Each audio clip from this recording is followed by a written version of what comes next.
अलिफ, ये एक सीधी रेखा होती है, इसको अलिफ कहा जाता है और ये जो है हिंदी के अ अक्षर के बराबर होता है।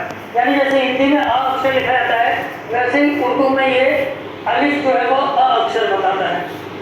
और अगर हमें आ लिखना है तो इसी अलिफ के ऊपर हम एक हल्का सा ऐसा मद बना लेते हैं जिससे कि यह अलिफ बन जाता है आ। तो ये अलिफ और ये हुआ आ। आइए अब आगे के कुछ तीन जो है उर्दू के अक्षर उनके बारे में और जानते हैं। तो अगले जो तीन अल्फाबेट्स है उर्दू के वो है रे, ते और जे। इसके अलावा एक तो उसके बारे में सीखेंगे। तो ये देखिए, ये है रे यानी र हिंदी का, ते हिंदी का ड और जे जा। तो उर्दू में एक और चीज है, जब आप उर्दू सीखेंगे जैसे मेरे साथ, तो हिंदी के कई जो अक्षर हैं या हिंदी में कई जैसे हम बोलते हैं स और जब उसके लिए उर्दू में 3-4 अलग अलग अक्षर हैं, तो अलग अलग जहाँ पे शब्द होते हैं उनके हिसाब से उनका प्रयोग होता है। तो हम धीरे धीरे सीखते जाएंगे, आप भी एक्सपीरियंस से पढ़ते पढ़ते समझ जाएंगे कि कहाँ कौन सा जो अल्फाबेट है वो यूज होगा। तो आइए, अभी तक हमने ये जो तीन सीखे हैं, ये है रे, ते, जे। इनको उर्दू में इस प्रकार से बोला जाता है रे, ते, जे और र, ड या ज।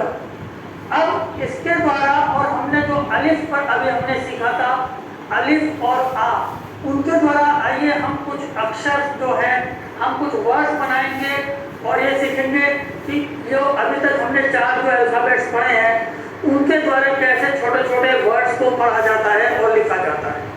अच्छा, आगे बढ़ने से पहले यहाँ पे मैं आपको ये बता देना चाहता हूँ कि ये जो है रे, डे और जे, जो र, ड और ज है, इनको उर्दू के अंदर अगर इनके आगे लिखते समय कोई और अल्फाबेट हो तो उनके साथ ये जो 3 हैं इनको आगे वाले इसके साथ कंबाइन नहीं किया जाता।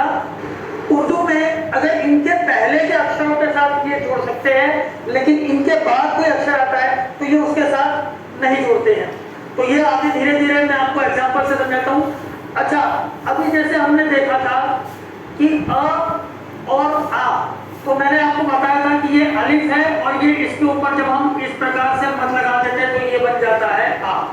लेकिन अब एक और चीज है, ये अलिफ अगर उर्दू के किसी अक्षर के आगे आ जाए तो फिर ये आ की मात्रा देता है।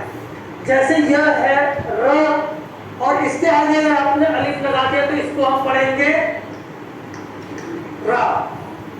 ऐसे ही ड, अगर इसके आगे आपने अलिफ लगा दिया तो ये बन जाएगा गा।